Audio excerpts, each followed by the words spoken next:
नमस्कार dear students. प्राकृतिक विधि विचारधारा संबंधी इस 5वें भाग के साथ मैं doctor Vibha Sharma, associate professor, government law college Ajmer, विधि शास्त्र के अंतर्गत प्राकृतिक विधि विचारधारा संबंधी अब तक के जो वीडियोस रहे उसमें हम ये तो जान ही चुके हैं कि पूर्व में विधि, नैतिकता और धर्म के संबंध में कोई विशेष विभेद नहीं किया जाता था। मध्ययुगीन काल में मूलतः हमने क्रिश्चियन फादर्स यानी जो पादरी थे चर्च के, उनके द्वारा प्राकृतिक विधि विचारधाराओं को ध्यान में रखते हुए जो सिद्धांत दिए गए, जिनमें साधारणतया दैवीय पुट था, वो भी हमने देख लिया। उसके बाद पुनर्जागरण काल यानी प्रणसा पीरियड के दौरान में जो सोशल कॉन्ट्रैक्ट यानी सामाजिक संविदा संबंधी सिद्धांत था, उसको आधार करते हुए प्राकृतिक विधि संबंधी जो विभिन्न सिद्धांत दिए गए, उनको देखने के बाद हम मॉडर्न थ्योरीज यानी आधुनिक सिद्धांत जो 19वीं और 20वीं शताब्दी में प्राकृतिक विधि विचारधारा के संबंध में थे, उनको भी देख लिया है। जिसमें 19वीं शताब्दी में हम जानते हैं कि प्राकृतिक विधि विचारधारा की अवनति हुई थी, डिक्लाइन हुआ था, जबकि 20वीं शताब्दी में हमने देखा कि इसका पुनरुत्थान यानी रिवाइवल हुआ, इसे पुनर्जीवन मिला, और जिसे हम जानते हैं natural law with variable content, परिवर्तनीय अंतर्वस्तु सहित प्राकृतिक विधि। तो ये सारे सिद्धांत देखने के बाद में आज हम लोग बहुत ही संक्षेप में कंटेम्प्ररी जो विचारक हैं, ज्यूरिस्ट्स हैं, यानी समकालिक जो विचारक हैं, उनके द्वारा जो सिद्धांत दिया गया है, जिसे हम नवीन मूल्य आधारित प्राकृतिक विधि सिद्धांत नाम से जानते हैं, तो उसको हम देखेंगे और उसके बाद में हम जानेंगे कि नेचुरल लॉ स्कूल यानी प्राकृतिक विधि विचारधारा का वास्तव में विधि शास्त्र के अंतर्गत क्या योगदान रहा है। तो चलिए जान लेते हैं new value based natural law theories के बारे में भी। नवीन मूल्यपरक प्राकृतिक विधि सिद्धांत यानी new value based natural law theories के अंतर्गत मुख्य रूप से हम इन 4 विधि शास्त्रियों के द्वारा जो सिद्धांत दिए गए हैं, उनको बहुत ही संक्षेप में जान लेंगे, क्योंकि अब तक हमें बहुत ही स्पष्ट हो चुका है कि जब हम प्राकृतिक विधि की बात कहते हैं तो वो असल में किन शब्दों से इंगित हो जाती है। ठीक है ना? तो काहन महोदय ने न्याय प्रशासन में युक्तिपरक तत्व के महत्व को स्वीकार किया है। इनका पूरा नाम रहा है Edmund Kahn. So he has actually accepted the importance of the content of rationality in the administration of justice. तो ये जो rationality यानी युक्तिपरक तत्व की बात है, ये प्राकृतिक विधि संबंधी है, ये तो आप लोग सभी जान ही रहे हैं, है ना? उसके बाद में हॉल महोदय ने यह कहा है कि युक्तिपरकता और नैतिकता दोनों ही विधि के सार हैं। According to Jerome Hall, rationality and morality both are the essence of law. He also goes to an extent of saying that devoid of ethical content, the law enacted by the state lacked the quality of law. नीति सम्मत अंतर्वस्तु के अभाव में राज्य द्वारा निर्मित विधि विधि के गुण से हीन होती है। ठीक है, तो आप ये देखिए कि ये किस सीमा तक जा रहे हैं कि यदि कोई विधि नीति सम्मत अंतर्वस्तु नहीं रखती है तो वह विधि ही नहीं कहलाई जा सकती। वो कहते हैं विधि के गुण से ही हीन होती है वो, है ना? It lack the quality of law. Then we find that HLA Hart had actually accepted the undisputed internal structure of natural law. इन्होंने प्राकृतिक विधि के विवाद रहित आंतरिक ढांचे को स्वीकार किया है। इनके अनुसार वास्तविकता में विधि के अंतर्गत चाहे कितने ही सूक्ष्म रूप में क्यों ना हो, लेकिन प्राकृतिक विधि का अस्तित्व होना ही चाहिए। उसके बाद हम पाते हैं फुलर महोदय, जो कि विधि की बाह्य नैतिकता और विधि की आंतरिक नैतिकता की बात कहते हैं। External morality of law and the internal morality of law. विधि की बाह्य नैतिकता वो उस चीज को कहते हैं जिससे मौलिक प्राकृतिक विधि पाई जा सकती है, और विधि की आंतरिक नैतिकता में कहते हैं कि ये प्राकृतिक विधि का प्रक्रियात्मक स्वरूप है। He talks about the external morality of law and says that it is that from which original natural law can be obtained, and the internal morality of law. And then he says that this actually is natural law in action.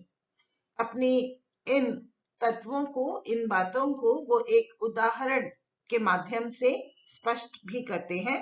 उनके अनुसार एक न्यायाधीश विधि की बाह्य नैतिकता के बारे में तो तटस्थ रह सकता है, यानी न्यूट्रल रह सकता है, परंतु यदि वह आंतरिक नैतिकता के बारे में तटस्थ है, यानी न्यूट्रल है, तो वह अपने पद के उत्तरदायित्वों से पलायन करता है।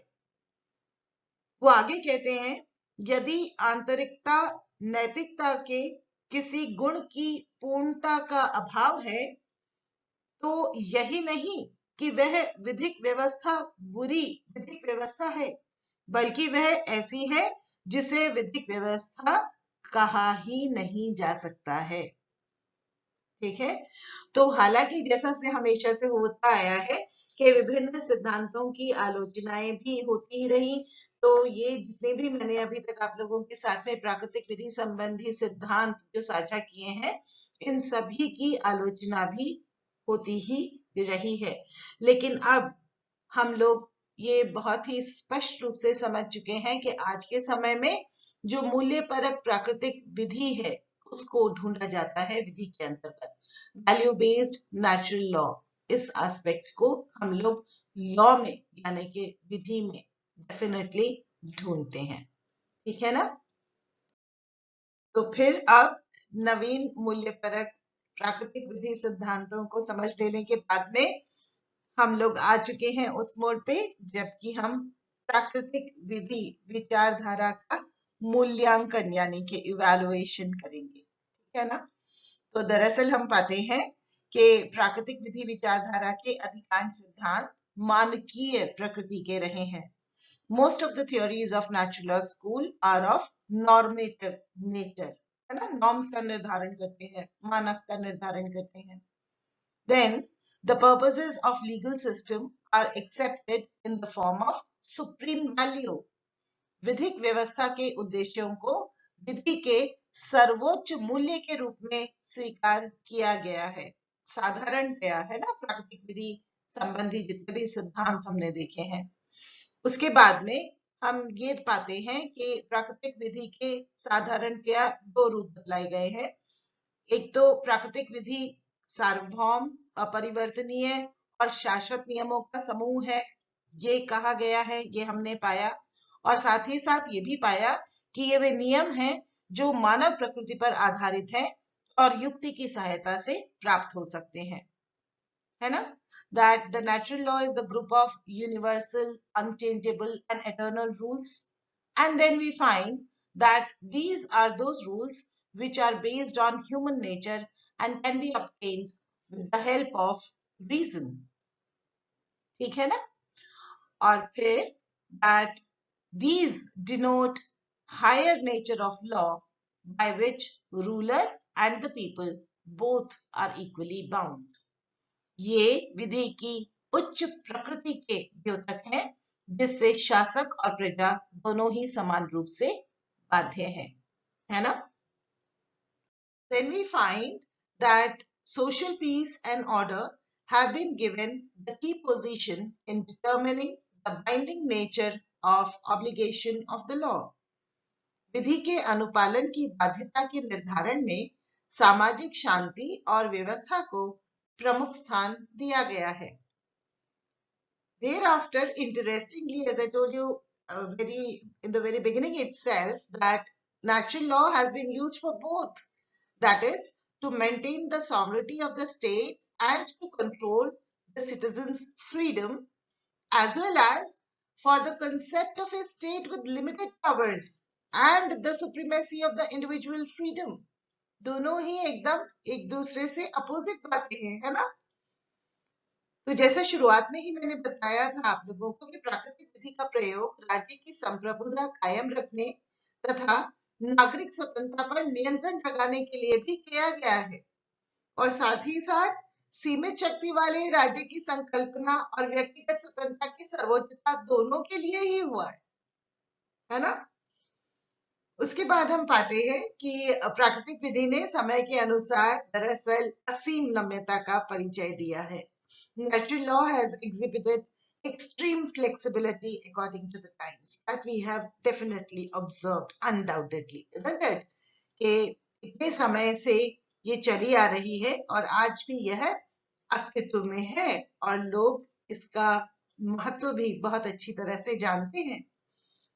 So we know that it is basically justice and value oriented. तो हम ये जानते हैं कि प्राकृतिक विधि वास्तव में मूलतः न्याय और मूल्य परक है। ठीक है ना। तो ये तो हो गया इसका मूल्यांकन, और अब हम जानते हैं कि इसने एक्चुअली किस तरह से कंट्रीब्यूट किया है जुरिस्प्रूडेंस के अंतर्गत। ओके, तो अब हम लोग आज के वीडियो के फाइनल एस्पेक्ट पे पहुंच चुके हैं, और वो है the contribution and achievements of natural law school. प्राकृतिक विधि विचारधारा का योगदान एवं उसकी उपलब्धियां। एक एक करके इन बिंदुओं को देख लेंगे। बहुत ही आसान है क्योंकि दरअसल हम बहुत भली भांति इन सभी से पहले से ही वाकिफ हैं। तो ये तो हम जानते ही हैं कि प्राकृतिक विधि साधारणतया सकारात्मक विधि की कसौटी रही है। Correct, that the natural law has been a test for positive law, है ना।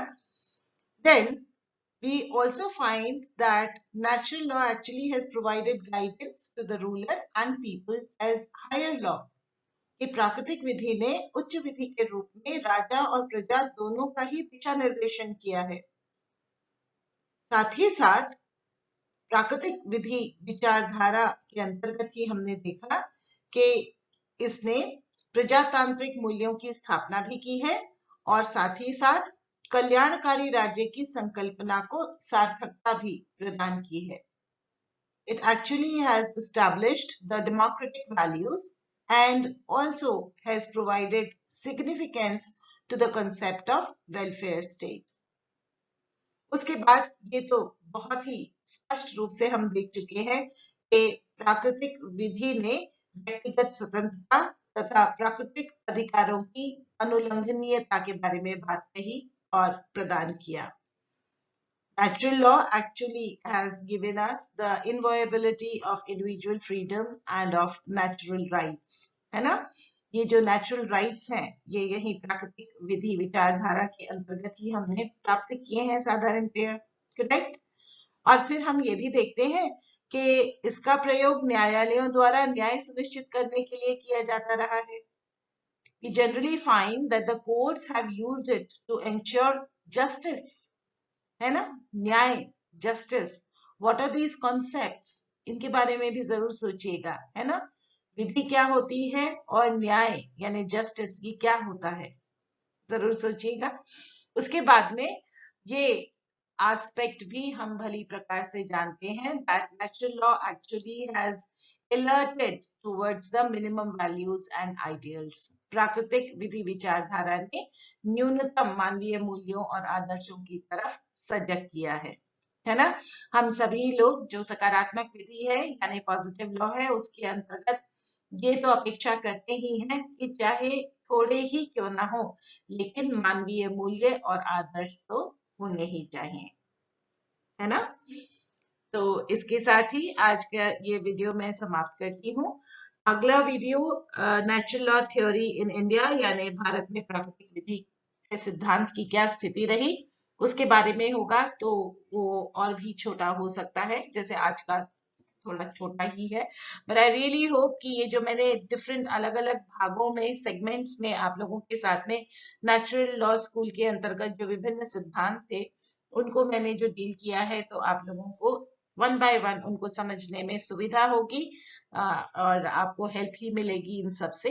सो I really hope that all of you are really taking very good care of yourselves और बहुत ध्यान रखिएगा अपना। All the very best and thank you so much for listening to this video. God bless you all. Thank you. Bye.